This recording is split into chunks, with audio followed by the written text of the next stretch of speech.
এছাড়া যে আমার কোনো উপায় নেই। আমি চলে যাচ্ছি বলে আপনারা অপমান করবেন না বাবা।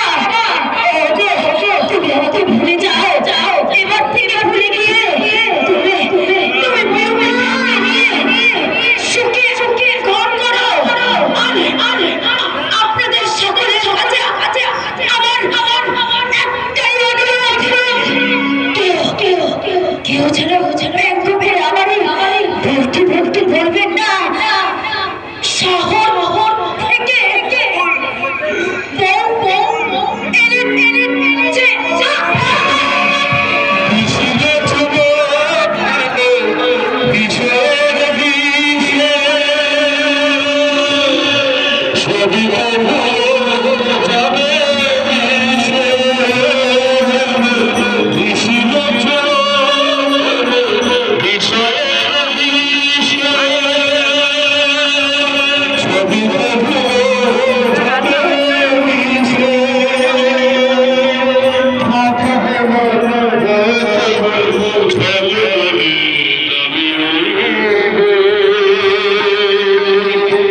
চিতাতে